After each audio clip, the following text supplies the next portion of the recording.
Why do you want to work out? What is your goal? The most important thing is that you have a vision, that you have a goal. Because without that vision and without that goal, again, you're drifting around and you're never gonna end up anywhere. People don't become successful just by accident.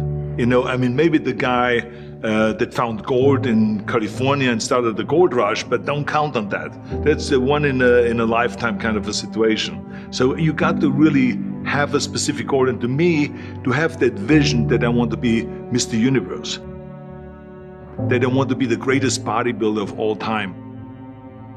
That was a great vision, and that specifically to look like Reg Park and to be up there on that stage and to lift the trophy overhead and to win the championship over and over and over again. So that was a great goal. You have to have a goal. Now, it doesn't have to be that specific goal, but it has to have some goal. This is why I always recommend to people, sit down, take your time, and start thinking about, why do you want to work out? What is your goal? And that can be as crazy as it is. It could be, I want to impress girls. If that's your goal, so be it, but it motivates you. It could be that you're emulating a certain, bodybuilder or a certain football player, a certain boxer, whatever it is. Have those pictures put all over the wall like I did when I was a kid. I put pictures of Reg Park and of Sonny Liston, of boxers and of Ali and of powerlifters and weightlifters all over my bedroom, wall.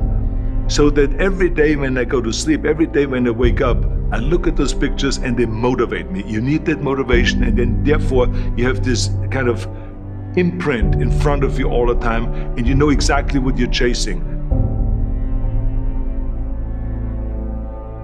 People always come up to me and says, why are you smiling? You're working out 5 hours a day. You're doing the same as the other guys, but the other guys have a sour face. They're pissed off that they have to do another rep or another set or something. I looked forward to another 1,000 reps of sit-ups. I looked forward to another 500 pounds of leg press or squat. I looked forward to doing more and more curls until my arms fall off. Why? Because I knew that every rep that I did and every set that I did and more weights that I lifted, I get one step closer to turning that vision into reality.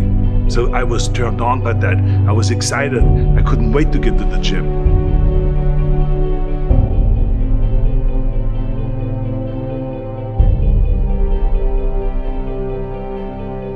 I remember that when I weighed 245 pounds, and Bob Rafelson, the director of Stay Hungry, said to me that I'm interested in having you come in for a reading and work on your acting and all this, because I'm interested in having you in a movie to star with Jeff Bridges and with Sally Fields. I was delighted about that, and I was excited, and I started pumping up more and more. And then he said, but I don't want you to weigh more than 210 pounds. You want me to be in the movie, but I'm weighing 245, 246. I say, I just won the Olympia, I say, which was 1974, and I was really at my biggest. And but he demanded that, and he says, look, it's very simple. On the day we start shooting, he says, I'm gonna put you on a scale, and if you don't make the 210, you're out, because I have someone else in mind. And I worked on it. I started visualizing myself very clearly as a lean athlete, because that's the only way I could lose that weight and all of a sudden get interested in running more, because up until that point I ran like 3 miles after training or before training or whatever, but now all of a sudden it was 5 miles, 6 miles, 7 miles, 8 miles, and they even ran mini marathons in order to lose the weight, and I did everything with high reps, and I was watching my diet, what I eat and all those kind of things. But the day before, I remember we were in Birmingham, Alabama. The day before I was at the YMCA with Bob Rafelson. He was swimming and I was working out, and I was running. There was a track there and I was running. He says, let's step on the scale. And I stepped on the scale and I weighed 209. So it just shows to you what is possible if you visualize exactly what you want to look like.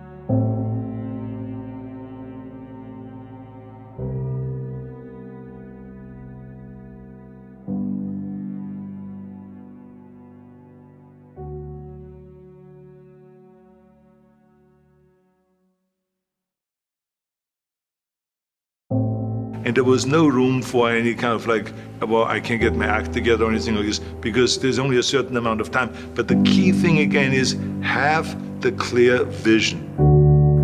Have the specific goal of what you want to accomplish, because then you never go to the gym and you say, the day I feel down a little bit, I don't know what it is all about, I don't know my life, I'm confused. No, I tell you that I was a perfect example of someone that was not confident at all.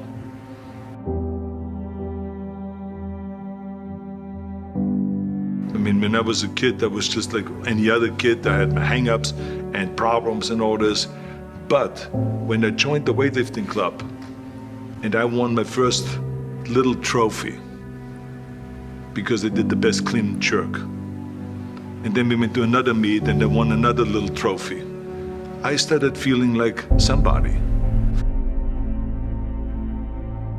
But the bottom line is, everyone can use the same method, because I used it in politics, I used it in making money, I used it in everything that I've done in the movie business. When you have one little victory, little victories add up, and that is what gives you then ultimately confidence.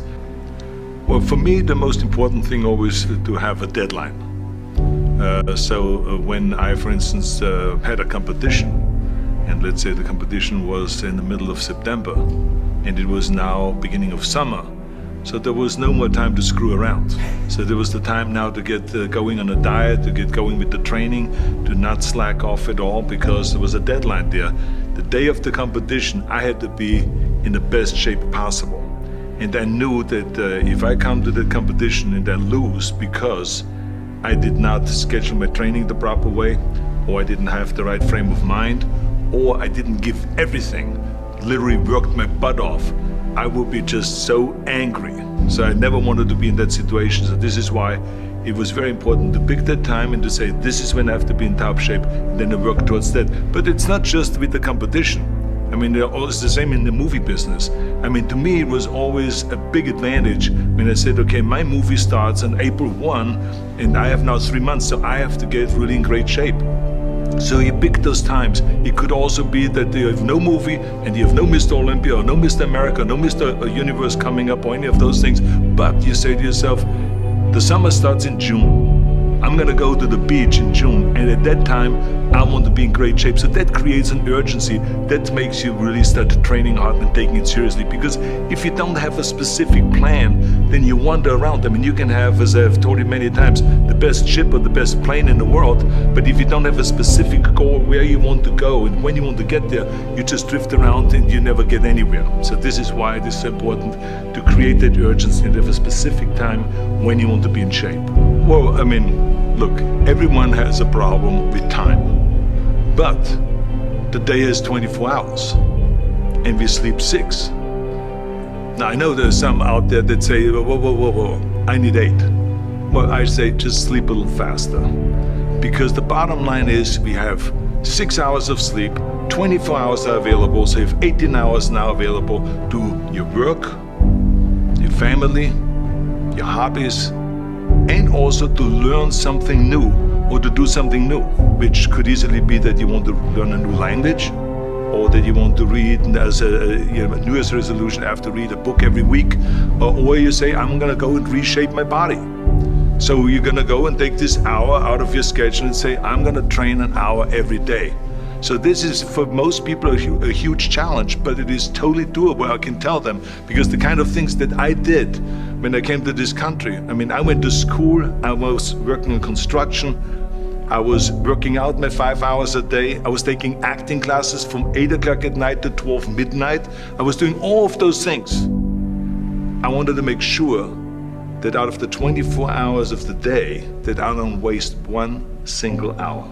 Those hours were too precious. And so there I just want to tell people, don't give me this thing, I have a difficult time with the time and I don't have time for this and I don't have that.